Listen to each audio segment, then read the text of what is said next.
नमस्कार, Chandrapur police station. क्या? कहाँ पे? मुझे एड्रेस बताओ।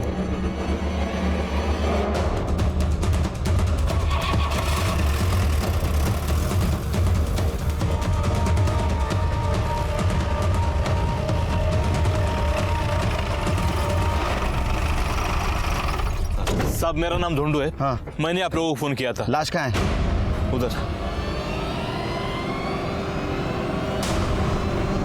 आइए साहब, ये देख। कहाँ है? साहब, लाश थी यहाँ, मैंने अपनी आंखों से देखी थी। कहाँ है लाश? अरे थी तो क्या खुद चल के गई? जब मैंने आपको फोन किया तब यही थी। फिर मेरी मोबाइल की बैटरी खत्म हो गई थी, मैं चार्ज करने चला गया। सब सच कह रहा हूँ।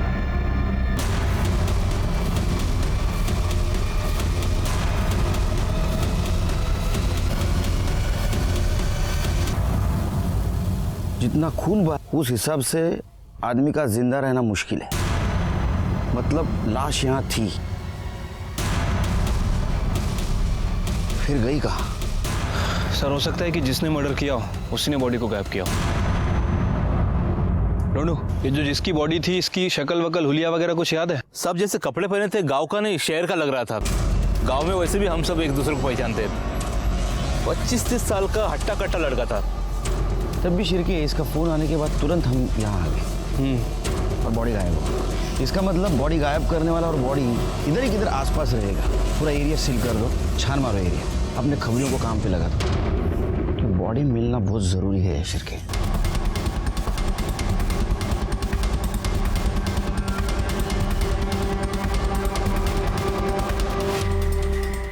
अब ये हो सकता है कि कोई जंगली जानवर खा गया हो या फिर किसी गांव वाले ने। सर, डेड बॉडी का पता चल गया है। चलो ढूंढू को बुलाओ। Yes sir.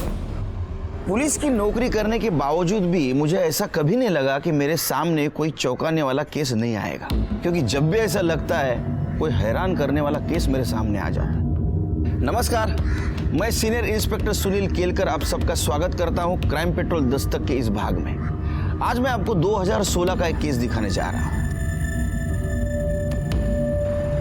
वैसे मर्डर केस मेरे लिए कोई बड़ी बात नहीं है, और हर मर्डर केस में हथियार और बॉडी दोनों मिलना बहुत जरूरी है। लेकिन इस मर्डर केस में हथियार क्या, बॉडी भी गायब थी, और जब बॉडी मिली तो जिस हाल में मिली उसने हमारी मुश्किलें और बढ़ा दी। हर जुर्म होने से पहले विक्टिम को दस्तक जरूर मिलती है, लेकिन इस केस में दस्तक हमें मिल रही थी कि ये केस सॉल्व करना कोई आसान काम नहीं था।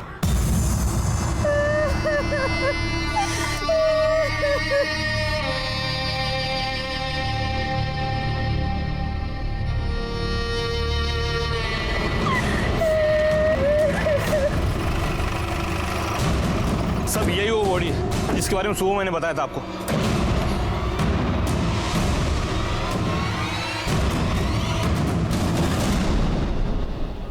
कौन लेके आ रहे बॉडी को इधर?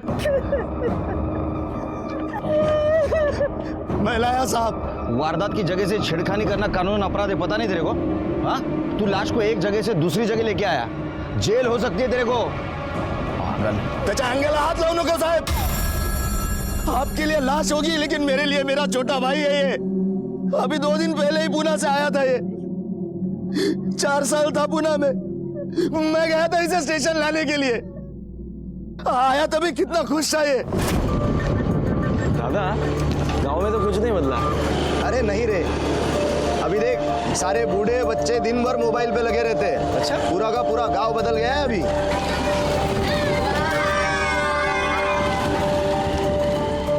पहचानता है ना इसको? ये जो बाइक के पीछे बैठा था, ये दिनू का छोटा भाई ना? बस ये आज भी नहीं बदला। इसका और अपना झगड़ा आज भी चालू है।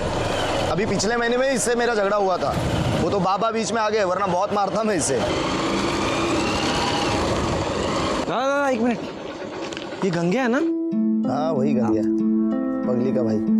जब से उस पगली ने कुएं में कूदकर जान दी है, बहुत अकेला हो गया बेचारा। छोड़ जाने दे, चल। दादा, मुझे मिलना है उससे। गंगा,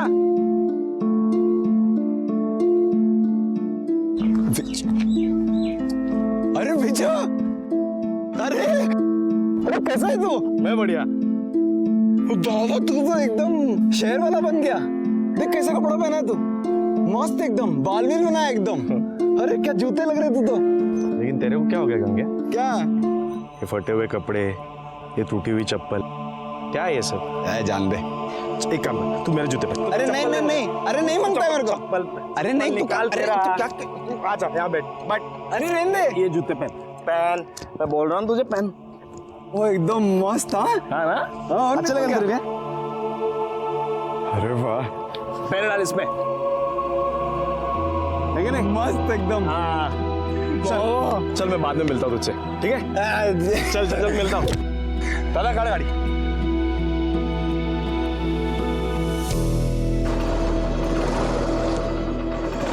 दादा अभी तो बताओ क्यों बुलाया मुझे?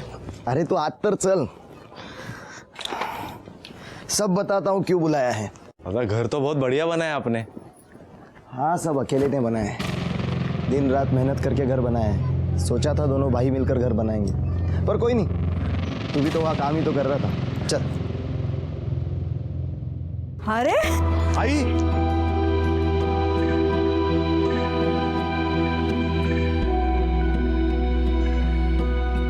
बाबा ये आपके लिए कैसा है? ना क्यों लेके आया सबके लिए? आई वो छोड़, ये तेरे लिए कैसा है बता?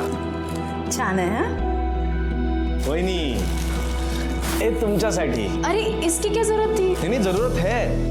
अरे कौन कहता है रे विजू शहर जाके सबको भूल गया? देखो तो सबके लिए कुछ ना कुछ लेके आया वो।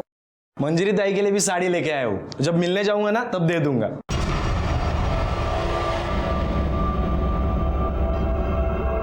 क्यों, क्या हुआ?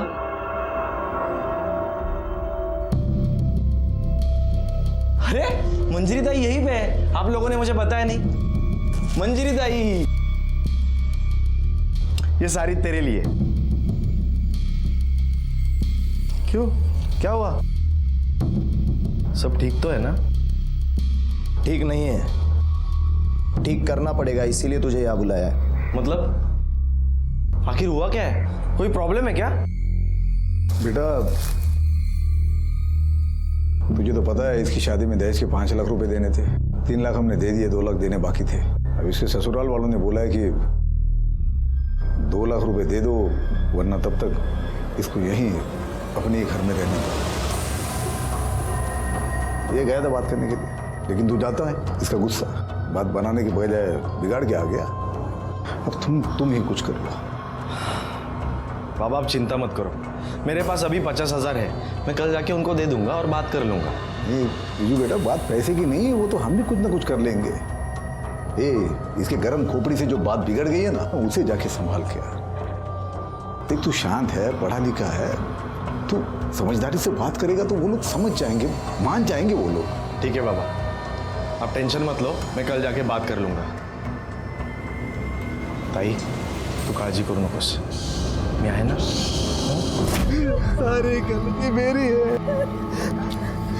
मैंने इसे भेजना नहीं चाहा था उनके पास। ये बात करने गया था साहब उनसे। ये देखो, देखिए क्या करके रख दिया उन्होंने, कितनी बुरी तरह से मारा है मेरे भाई को। अरे सुलह नहीं करनी तो ना करते, मारा क्यों मेरे भाई को? क्यों मारा मेरे भाई को? ये देखो, तुम्हारे भाई को किसने मारा ये पता करना पुलिस का काम है, और जिसने भी विजू को मारा होगा उसको सजा जरूर होगी। अभी हमको बॉडी को पोस्टमार्टम के लिए ले जाने दो। एम्बुलेंस से बोलो। ओ साहेब, विजू का शरीर यहाँ से कहीं नहीं जाएगा। अरे मुझे इसकी मौत के मुआवजे का पूरा 5 लाख रुपए मिलना चाहिए, उसके बाद ही ये शरीर यहाँ से हिलेगा। देखो, साबित होने नहीं होने से मुझे कोई फर्क नहीं पड़ता, मुझे बस मुआवजे की रकम चाहिए। पागल हो गया क्या? देख ऐसा कोई कानून नहीं है जिसमें। ओ साहब, मैले कानून नका सीखू, आपको पता नहीं है ना तो जाओ पता करके आओ। 1959 में भी ऐसा ही केस हुआ था जहां मेरे दादाजी पर मर्डर केस लगा था। तभी इसी पंचायत ने मेरे दादाजी को मरने वाले के घर वालों को 500 रुपए मुआवजा देने के लिए मजबूर किया था। आपको झूठ लगता है? यकीन नहीं होता मेरी बात पर? मुखिया जी यहीं पर खड़े, पूछ लीजिए उन्हीं से। अब इस मामले में मैं आपकी कोई मदद नहीं कर सकता। दिनू बराबर बोलून राहिलाय. तो मुआवजा मिलने के बाद ही अंतिम संस्कार हो पाएगा.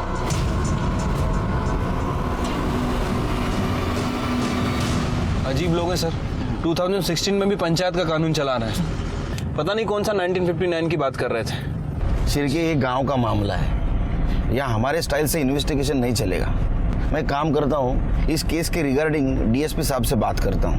कानूनी सलाह भी लेनी पड़ेगी. तब तक तुम एक काम करो, ये विजू का कॉल रिकॉर्ड चेक करो और मंजरी के ससुराल वालों से भी पूछताछ करो. शायद विजू के मर्डर में उनका भी हाथ हो सकता है. ठीक है सर. 1959 में भी इसी गांव का केस था, जिसमें दलाराम वर्सेस स्टेट में दलाराम को विक्टिम के फैमिली को 500 रुपया मुआवजा देना पंचायत ने तय किया था, जिसे कोर्ट ने भी मान लिया था और उसी के बाद अंतिम संस्कार हो पाए थे. ये केस भी सेम है, तो आपको लॉ के हिसाब से ही चलना पड़ेगा. और मुआवजा सिर्फ विक्टिम के फैमिली के कहने से नहीं दिया जा सकता. उसमें सबसे जरूरी बात यह है कि मंजरी के ससुराल वालों पर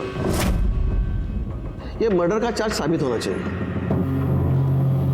सर, जब मैं मंजरी के ससुराल पूछताछ करने गया तो वहाँ दहेज का नहीं बल्कि एक नया एंगल सामने आया. साहब, मंजरी के घर वाले झूठ बोल रहे हैं, बकवास कर रहे हैं. अरे भगवान का दिया सब कुछ है हमारे पास, तो सिर्फ 2 लाख के लिए समाज के सामने हम इज्जत गवाएंगे क्या? दहेज मांगेंगे?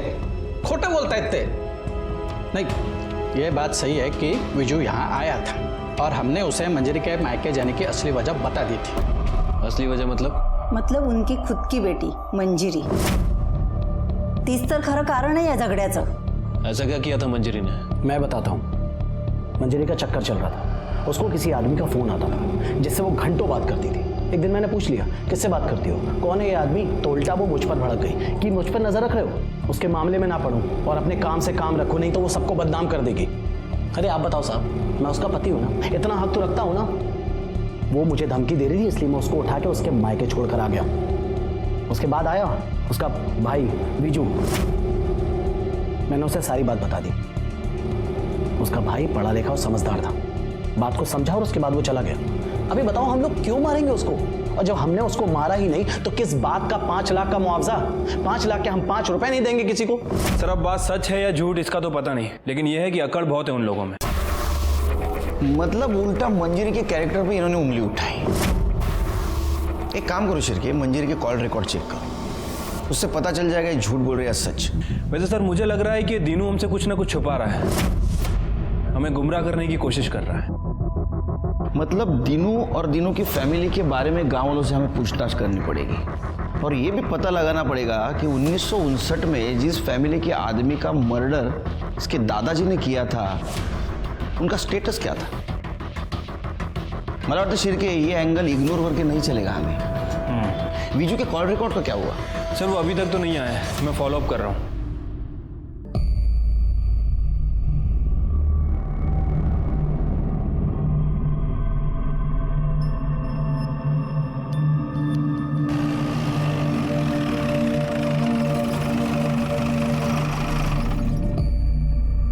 सिरके देखा, उसका भाई मरा है, बॉडी बाजू में पड़ी है और ये पत्ते खेल रहा है. इसको तो बाद में देख लेंगे. चलो मुखिया से बात करते हैं.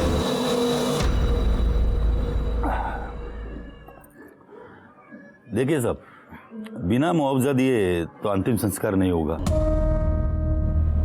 क्योंकि 1959 में ये दीनू के दादा ने भी लालजी राव के मर्डर का मुआवजा दिया था, तभी अंतिम संस्कार हुआ था. ये लालजी राव की फैमिली गांव में रहती है अभी भी? हाँ है ना साहब, उसका पोता जगया इसी गांव में रहता है. अब इतने साल बीत गए साहब, मगर दोनों परिवार में आज भी नहीं बनती है. एक दूसरे को मारने के लिए तैयार ही रहते हैं. और दूसरी तरफ वो मंजरी का ससुराल. अब देखिए साहब, पंचायत ने अपना फैसला उन तक पहुंचा दिया, मगर मानने को तैयार ही नहीं. ये मंजरी के बारे में क्या ख्याल है आपका? नहीं, उसके ससुराल वालों का कहना है कि वो किसी दूसरे आदमी की वजह से उसको मायके भेज दिया गया था. नहीं साहब, मुझे नहीं लगता मंजरी का कुछ ऐसा वैसा चक्कर होगा. साहब, अपने गांव की बेटी है, हमने बचपन से देखा है उसे. एक गांव छोटा है साहब, एक दूसरे की खबर रहती है. अगर ऐसा कुछ होता तो मुझे तो जरूर सुनाई देता. सब मुझे तो लगता है कि ये सब वो दीनू और उसके परिवार की गलती है. गलती मतलब? अब देखिए ना साहब, एक हर आदमी शादी करते समय जात बिरादरी औकात देख के शादी करता है। अगर तुम जात बिरादरी औकात से बाहर निकलोगे और ऐसा दिखावा करोगे तो ये सब ऐसा ही होगा ना साहब। मैं समझा नहीं। मतलब साहब, मतलब मैंने सुना है ऐसा कि लड़के वालों ने अपने औकात के हिसाब से 5 लाख रुपए मांगे थे इनके पास, मगर ये आज तक दे नहीं पाए, इसलिए मंजूरी को उसने मैके लाके छोड़ दिया। अरे खोटा बोलो रहने दे, झूठ बोले वो लोग। मैंने मेरे बीजू को मारा, अब मेरी बेटी को बदनाम कर रहे हैं वो लोग।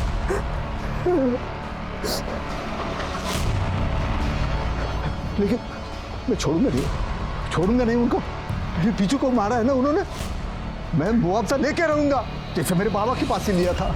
तुम्हारे पिताजी ने जग्या के फैमिली को मुआवजा दिया था, लेकिन फिर भी तुम्हारी दुश्मनी खत्म नहीं हुई। तुम्हें ऐसा नहीं लगता कि जग्या ने बदले की भावना से उसे मारा होगा? उस पर शक नहीं होता तुम्हें? नहीं, क्योंकि लालजी राव के परिवार में कोई बचा ही नहीं है। एक लंगड़िया बचा है, उसकी हिम्मत नहीं मेरे परिवार की तरफ आंख उठा के देखे। तुमने बॉडी के घाव को नहीं देखा, जिस तरह से मारा है ना, ऐसा लगता है दुश्मनी निकाली। ये जग्या रहता कहाँ है?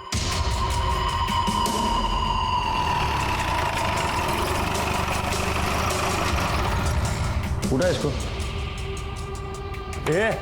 चलो उठ रे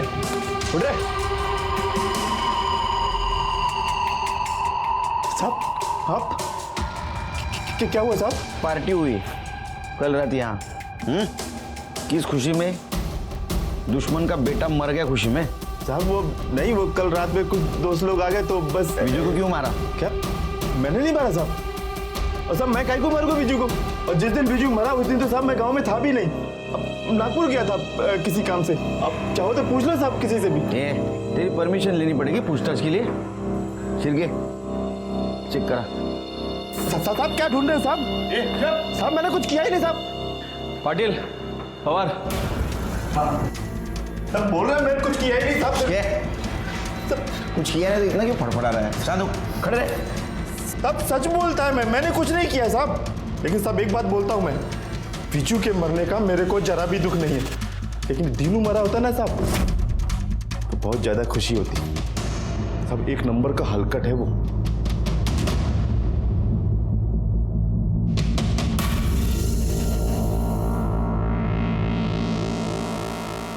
सर कुछ नहीं मिला।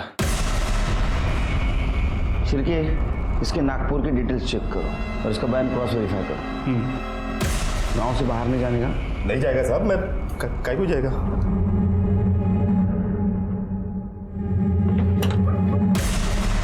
शिरके सर नजर रखो इस पे, क्योंकि विजू को मारने का सबसे स्ट्रांग मोटिव इसके पास है। इसके कॉल रिकॉर्ड और मोबाइल लोकेशन चेक करो। शिरके बॉडी की हालत खराब होने से पहले कुछ करना पड़ेगा हमको। लेकिन सर हम क्या कर सकते हैं? 24 घंटे कोई ना कोई आदमी बॉडी के पास रहता ही है। ऐसी हालत में पोस्टमार्टम भी नहीं करवा सकते। अपना एक्सपीरियंस तो यूज कर सकते हैं।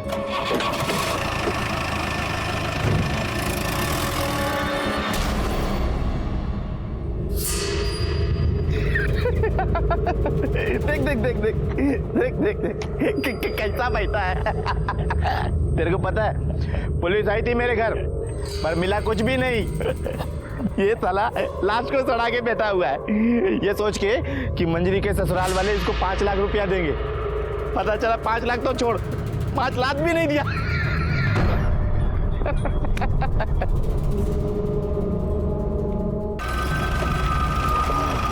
निकालो गाड़ी आगे इधर लगा लो, आगे लो आगे लो।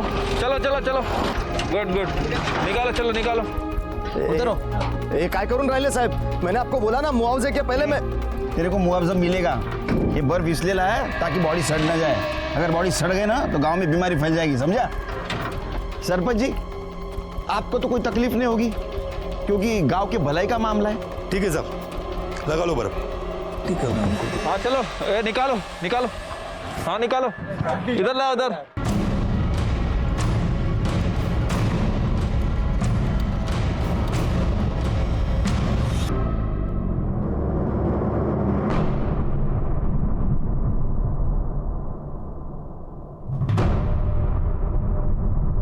सर। शिरके, ये घाव देख के लगता है कोयते से मारा है, और जिस फोर्स से मारा है लगता है बदला लिया है। हो सकता है सर। वैसे इस तरह के हथियार लोग गांव में अक्सर यूज करते हैं, जो खेतों में काम भी आते हैं और जरूरत पड़ने पर हथियार भी बन सकते हैं। नहीं तो मुझे क्या लगता है शिरके, एक काम करना पड़ेगा। Sir, sugar. अरे रहने दे यार, एनर्जी आती है। हाँ, तुम क्या बोल रहे थे? सर, ये वीजू के कॉल रिकॉर्ड है। इनके हिसाब से गांव आने के एक दिन पहले दीनू ने वीजू को नहीं, बल्कि वीजू ने दीनू को कॉल करके बुलाया था। वो हमसे झूठ बोल रहा था सर। झूठ बोलने की कुछ वजह हो सकती है, इसमें दिख रही है वजह? हाँ सर, ये देखिए, ये एक नंबर है जो गांव आने के बाद वीजू अक्सर बात करता था, और फोन लोकेशन के हिसाब से वीजू की लोकेशन मंजरी के ससुराल की दिखा रही थी, और ससुराल से वापस आने के बाद उसने इसी नंबर पे बात की थी। इस नंबर के बारे में इंक्वायरी निकाली तो पता चला कि पूना का नंबर है और किसी ज्योति के नाम रजिस्टर्ड है। एक और बात सर, ससुराल से वापस आते वक्त उसका फोन रात 8 बजे से सुबह के 5 बजे तक इसी लोकेशन पर था, और इसी लोकेशन पे उसका फोन स्विच ऑफ भी हुआ। यानी बैटरी भी तो डाउन हो सकती है। शिरके, दीनू के मुताबिक दोनों भाइयों में बहुत प्यार था। वीजू पुणे में रहने के बावजूद भी फैमिली से बहुत अटैच था, लेकिन कॉल रिकॉर्ड में ऐसा कहीं भी नहीं दिख रहा है, क्योंकि बहुत कम बार उसने अपने फैमिली वालों से या दीनू से बात की। लेकिन पुणे के इस नंबर से उसने रोज बात की। पुणे जाने की तैयारी करो शिरके, ये कॉल रिकॉर्ड का चक्कर पुणे में सॉल्व होगा।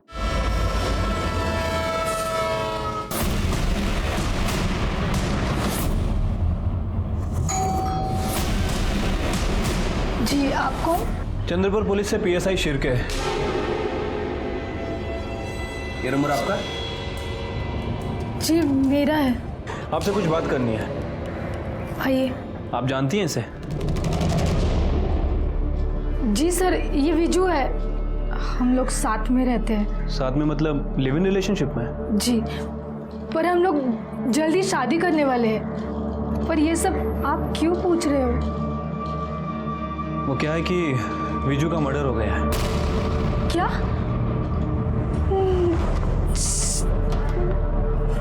ये कैसे हो सकता है सर?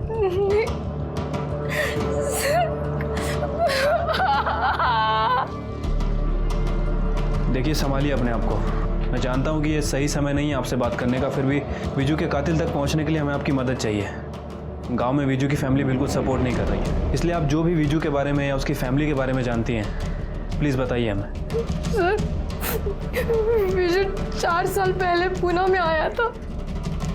एक टूर्स एंड ट्रैवल्स कंपनी में हमारी मुलाकात हुई। वहाँ पे मैं काम करती थी, हमारा मिलना जुलना बड़ा प्यार हो गया। 2 साल पहले ही हम लोग यहाँ एक साथ शिफ्ट हो गए थे। हम शादी भी करने वाले थे सर, पर हम दोनों चाहते थे कि शादी से पहले हमारा खुद का घर हो। विजू ने कहा कि गांव में उसकी बहुत सारी जमीन है, अगर वो अपना हिस्सा बेच देगा तो यहाँ घर खरीद सकते हैं। इसलिए उसने अपने भाई को फोन किया और कहा कि गांव आ रहा है। पूरे 4 साल बाद आया तू, वो भी अपना हिस्सा मांगने? कुड़ी खाऊं रह लेगा तुझा हिस्सा? कोई नहीं खा रहा तेरा हिस्सा, हम भी तेरे भले की ही सोच रहे हैं। ये देख, ये लड़की देखिए तेरे लिए। अरे इसके घर वाले पूरे 5 लाख रुपया देने को तैयार है। इनसे 5 लाख ले लेंगे और फिर आप लोगों को समझ में नहीं आ रहा क्या? मैं यहाँ पे शादी करने नहीं, अपना हिस्सा मांगने आया हूँ। विजू, देखिए, मैंने लड़की पसंद कर ली है, पुण्याची है, ज्योति नाम है उसका। मैं उसी से शादी करूंगा। आप लोगों से अपना हिस्सा लूंगा और वहां पे अपना खुद का घर बांधूंगा। मुझे आप लोगों से और कुछ नहीं चाहिए। हमें भी कुछ नहीं चाहिए तुझसे, समझा ना? वो तो इस मंजीरी के बारे में सोच रहे हैं हम कि तेरी शादी के बाद 5 लाख ले लेंगे और उसमें से 2 लाख इसके ससुराल वालों को दे देंगे ताकि ये भी अपने घर में जा सके। लेकिन तुझे तो अपने अलावा किसी की पड़ी ही नहीं है कुछ। दादा, आपको मंजरी ताई का प्रॉब्लम सॉल्व करना है ना, मैं कर दूंगा, मैं देख लूंगा, कल जाके मैं बात कर लूंगा। लेकिन इसके अलावा मैं आप लोगों के लिए कुछ नहीं कर सकता। देख विजू, अगर तुझे हिस्सा चाहिए ना तो तुझे उसी लड़की से शादी करनी होगी जिससे हम लोग कह रहे हैं, वरना अगर अपनी मर्जी से शादी करनी है ना तो हिस्सा विस्सा भूल जाना। और अच्छा सुन, यहाँ 2-3 दिन और रुकना पड़ेगा। अरे यार, अभी चेक किया, वो प्रॉपर्टी में मेरा नाम ही चढ़ाया नहीं गया है। वो सब ठीक करने में 2-3 दिन तो लगेगा ही ना। और मंजरी ताई की ससुराल की प्रॉब्लम भी तो सॉल्व करनी है। अच्छा ठीक है, अपना ख्याल रखना। हाँ, लेकिन विजू की फैमिली ने हमें ये नहीं बताया कि विजू वहाँ पे अपना हिस्सा लेने गया था। सर वो उसी के लिए गया था, उसने मुझे बोला नहीं, और मैं समझ गई थी कि बंटवारे को लेकर बहुत टेंशन है सर। ज्योति के साथ बात करने के बाद इस केस का एंगल जो सामने आया वो काफी स्ट्रांग था। अब ये केस बंटवारे और आपसी झगड़ों का ज्यादा लग रहा था। दीनू और मंजीरी के ससुराल वालों का झूठ सामने आया था और मंजीरी के कॉल रिकॉर्ड में किसी भी अनजान व्यक्ति का नंबर नहीं मिला था। लेकिन ये सब होने के बावजूद भी कातिल कौन है ये हमारे समझ में नहीं आ रहा था। और इस केस को जल्द से जल्द सॉल्व करना जरूरी था, क्योंकि विजू की बॉडी को चौराहे पे पड़े 4 दिन बीत चुके थे और हमारे पास वक्त बिल्कुल नहीं था।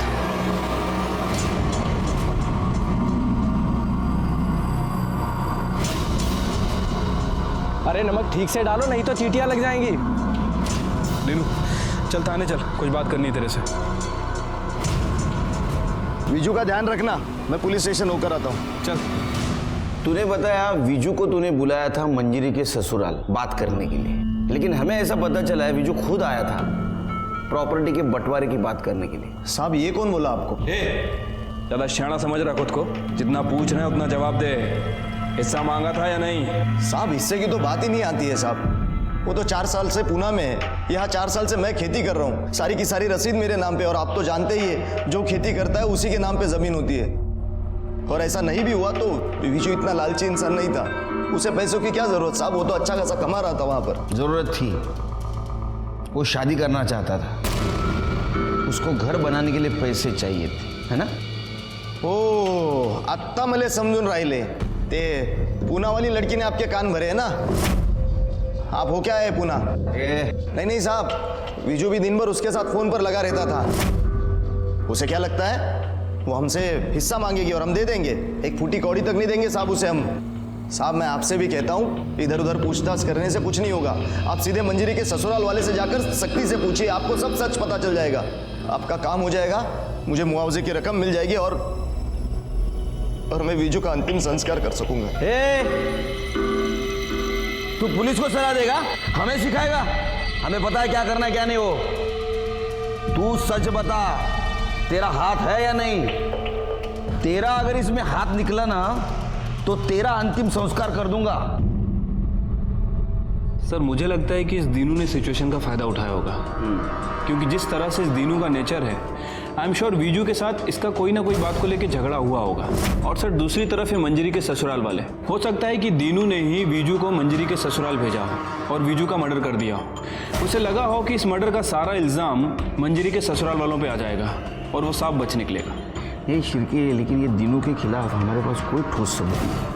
उसके खिलाफ अगर हमने कोई कार्रवाई की तो उसके सपोर्ट में जो गांव वाले हैं और जो मंजीरी के ससुराल के खिलाफ है वो सब हमारे खिलाफ हो जाएगा। तुम एक काम करो शिरके, कल मंजीरी के ससुराल के पड़ोसियों से पूछताछ करो, देखो कुछ क्लू मिलता है क्या। शक्कर बहुत कम है, चलो निकलते हैं। शिरके वो, अरे बाबा गेला नहीं अजून? तुम्हारा ड्यूटी का टाइम तो खत्म हो गया। नहीं साहब, वो पुराने केस की मैं एंट्री ढूंढ रहा हूँ सर, मिल जाएगी वैसे चला जाऊंगा। Good night. Good night sir. Good night Pawar. Good night sir.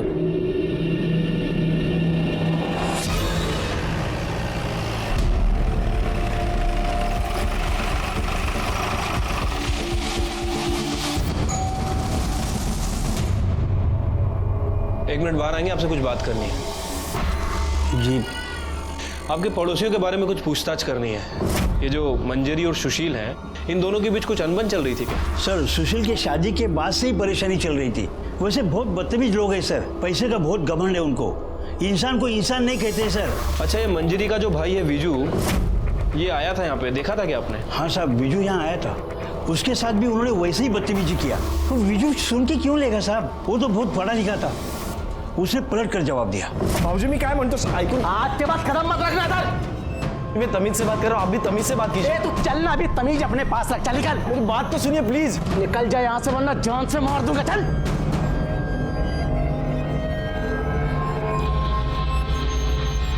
चल निकल, चल चल।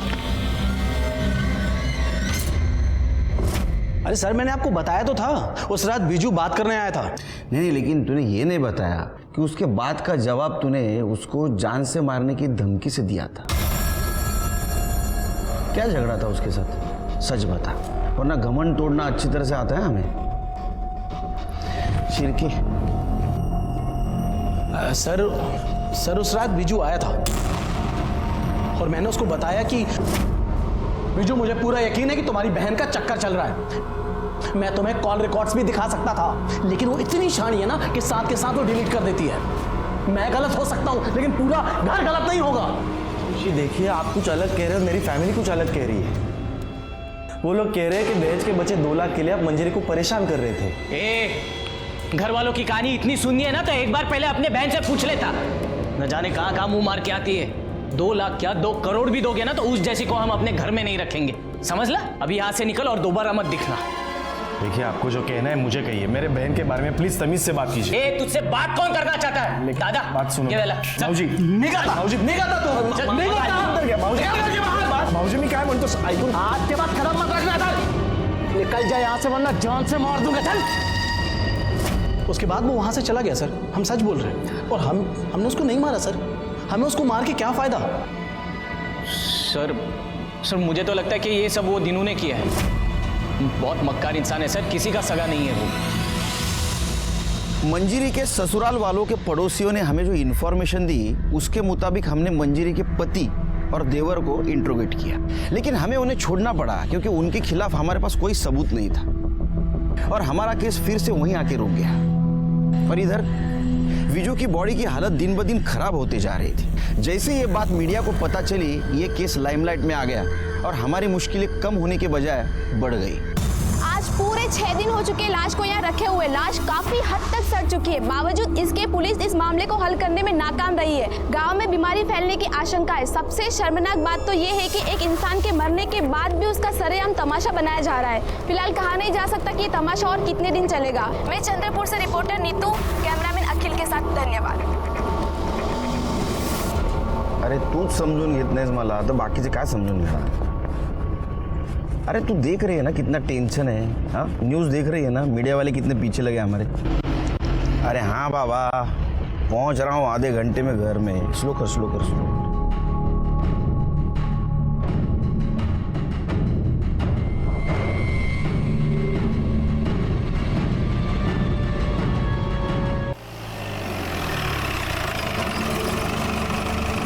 जय सर। जय। शिरके, कल रात को मैं वो बॉडी के पास से गुजर रहा था तो एक आदमी को वहाँ बैठे हुए देखा मैंने। विजू का भाई भी नहीं था वहाँ, और कल रात कोई नहीं तो इसको पहले से देख रहा हूँ, वहाँ से बिल्कुल 1 मिनट के लिए नहीं हटता है। सर होगा कोई करीबी दोस्त या कोई रिश्तेदार। जैन सर। जैन सर, ये वही रजिस्टर है जो मैं रात को ढूंढ रहा था।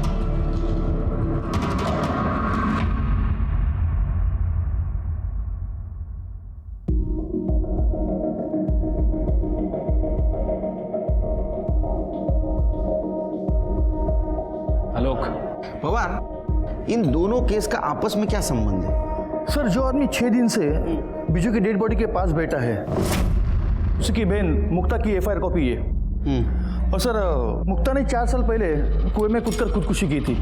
उसे सुसाइड मानकर हुए फाइल क्लोज की गई और तब जस्ट मेरी पोस्टिंग नई यहाँ पे हुई थी सर। लेकिन पवार, ये मुक्ता का सुसाइड केस और विजू का मर्डर केस, इन दोनों का आपस में क्या संबंध है? संबंध है सर। सुनने में आया था कि मुक्ता विजू से प्यार करती थी, उसे शादी करना चाहती थी। शिरके, गन्या को लेके आओ। साहब, विजू दोस्त था मेरा, 4 साल बाद भी वापस आया ना गांव में साहब। मेरी फिक्र थी साहब, चिंता थी उसको। ये देखो साहब, अपना जूता निकाल के दिया उसने मेरे को। बहुत प्यार करता था साहब मेरे से, मैं भी बहुत प्यार करता था उसको। मैं कैसे मार सकता हूँ साहब अपने दोस्त को? अच्छा, ये वही दोस्त है ना जिसे तेरी बहन मुक्ता प्यार करती थी, शादी करना चाहती थी, और जब ऐसा नहीं हुआ तो उसने खुदकुशी कर ली। साहब, मुक्ता के बारे में पूरा गांव जानता था साहब कि वो एडी है, किसी से भी प्यार होता था साहब उसको। तो एक बार बोली बकरे से प्यार है मेरे को, बकरे से शादी करनी। मैं कही तो आप सोचो साहब, ऐसे बहन को मैं कैसे अपने दोस्त के गले बांधता साहब? एकदम दिमाग से कमजोर थी साहब, शादी के बारे में मैं सोच ही नहीं सकता साहब। पागलपने में कुएं में कूद गई। सच बोल रही है? सच बोल रहा हूँ साहब, मैं दोस्त था साहब मेरा, मैं तो मार ही नहीं सकता उसको। प्यार करता था मैं उसको, न खाना खाया जा रहा न काम किया जा रहा। क्या काम करता है रे तू? हाँ साहब। काम क्या करता है तू? मैं साहब ये खेत में मजदूरी करता हूँ साहब मैं लोगों के, ये फसल लगाना काटना यही सब काम करता हूँ साहब। मैं गरीब आदमी हूँ साहब।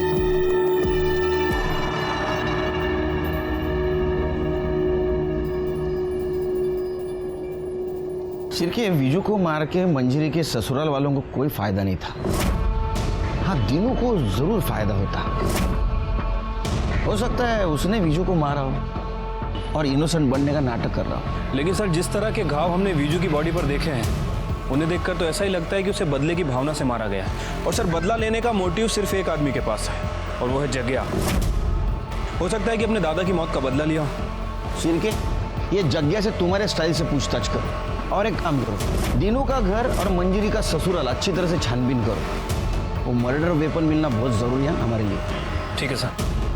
अगर वो नहीं मिला तो फाइल बंद, और हमारे रेपुटेशन के लिए अच्छा नहीं होगा। पवार, पूरे घर की तलाशी लेना, एक एक खोना, छोड़ना नहीं कुछ भी। अरे आप लोग कहाँ जा रहे? तलाशी लेनी आपके घर की। आप ऐसा कैसे कर सकते हैं? पवार, पाटिल मैडम,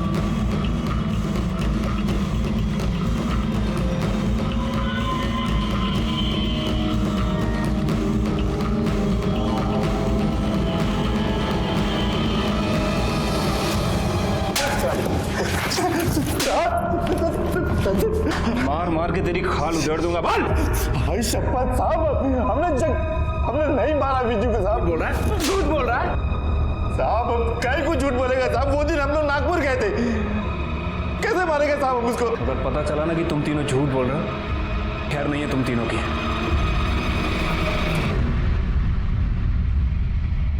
देखिए, हमें हमारा काम करने दीजिए। आप बैठिए यहाँ पे। अरे साहब क्या कर रहे हैं? कुछ नहीं मिलेगा साहब, सुनो मेरी बात। अरे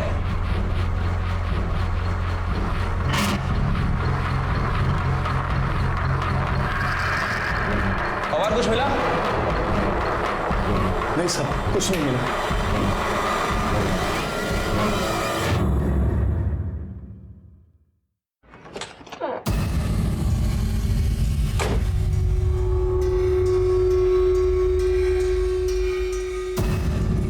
पवार।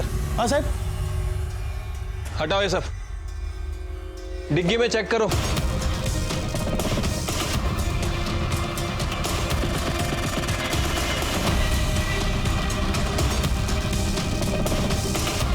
कुछ मिला? नहीं साहब, गाड़ी में कुछ नहीं मिला।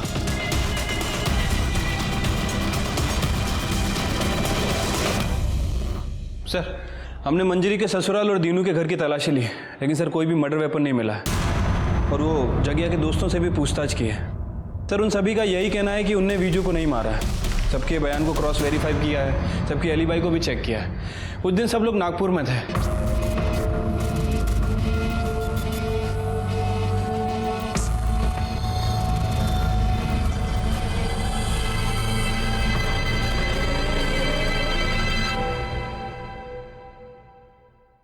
शिरके, इसके घर की तलाशी लो। गंगा का कहना था कि वो विजू का बहुत अच्छा दोस्त है। अगर अच्छा दोस्त है तो पिछले 4 सालों में उन्होंने बात क्यों नहीं की? और अभी 6 दिन से वो बॉडी के पास क्यों बैठा है? चलो पता कर दे इनकी दोस्ती किस टाइप की है।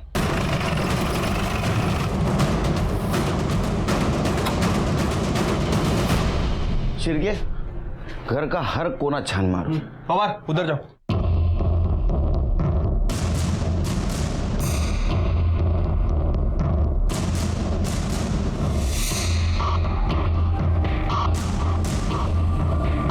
सर, कहीं कुछ नहीं मिला है।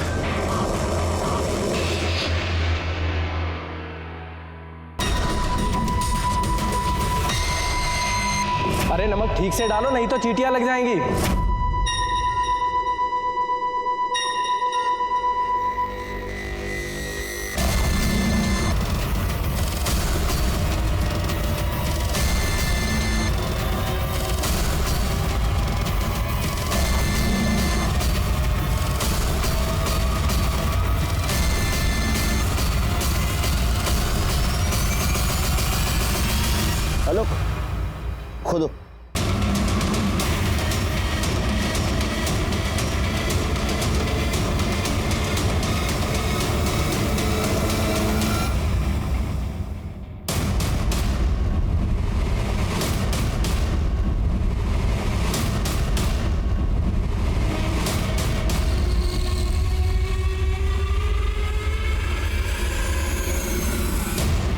क्या बोला था शिरके?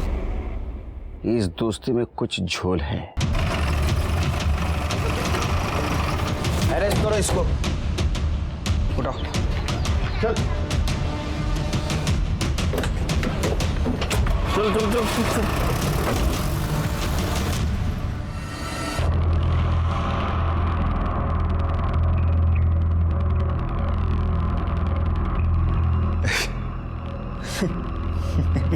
मतलब आपको मिल ही गया ये? आपको पता ही चल गया कि मैंने मारा विज्जू को? अब बता क्यों मारा? साहब मेरी बहन ना पागल थी एकदम, और मैं अपनी पागल बहन को विज्जू के गले नहीं बांधने वाला था, पर विज्जू को मेरी बहन का मजाक नहीं उड़ाना चाहिए था। उसके पागलपन का मजाक उड़ाया उसने बेइज्जती करी मेरी बहन की। देख भाई, मैं तो जा रहा हूँ शहर, मैं तो मजे करने वाला हूँ भाई, लेकिन तू तेरी पगली बहन को छोड़ के कहीं जा भी नहीं सकता। उसके साथ तो कोई शादी भी नहीं करेगा। इंसान छोड़, जानवर के साथ प्यार होता है उसको, कुत्ते बिल्ली बकरे किसी के साथ भी। मेरे पास ना एक आइडिया है, तो अगली बार ना किसी से भी प्यार हो जाता है ना उसको, अगली बार ना उसको किसी कुत्ते बिल्ली बकरे के साथ प्यार हो जाएगा ना, तो उसकी शादी करवा दे और फटाफट। वैसे भी उसको इंसान और जानवर में फर्क क्या नजर आता है? कुत्ता बिल्ली बकरा शादी का। मेरे दिल में बैठ गई वो चीज। मैं तब तो कुछ नहीं कर पाया मैं, पर जब इस बार वो आया ना गांव वापस, मैंने एकदम, मैंने कहा अब तो बात तो सुनिए प्लीज। निकल जाए यहाँ से वरना जान से मार दूंगा। चल। पता नहीं क्या समझते अपने आप को, कोई बात करने की तमीज होनी चाहिए ना। और फिर मैंने अपनी बहन के मजाक का मैंने बदला ले लिया मैंने साहब। है कि नहीं साहब? कौन मजाक उड़ाता है? पागल का मजाक कौन उड़ाता है? ले जाओ इसको।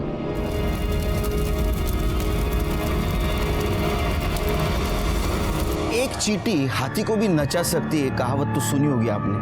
हमारे इस केस में इन चींटियों के सहारे हम कातिल तक पहुंच सके। ये केस कॉम्प्लिकेटेड इसलिए था कि कातिल हमेशा हमारे नाक के नीचे था, लेकिन उसे हम पहचान नहीं पा रहे थे। ना तो खुद को छिपाने की कोशिश कर रहा था, ना तो भागने की।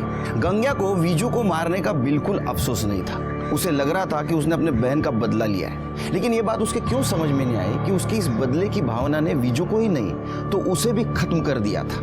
हर जुर्म होने से पहले दस्तक जरूर मिलती है, लेकिन उसके तरीके अलग अलग होते। जैसे इस केस में हुआ, विजू को दस्तक जरूर मिली थी, लेकिन उसने सुना नहीं। उसने एक पागल मासूम लड़की की उसके ही भाई के सामने बेइज्जती की थी, जो सही नहीं था, और इसकी कीमत उसे अपनी जान देके चुकानी पड़ी।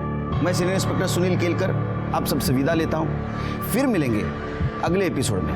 तब तक के लिए सतर्क रहिए, देखते रहिए क्राइम पेट्रोल दस्तक। मकसद बताना नहीं, बचाना है। जय हिंद।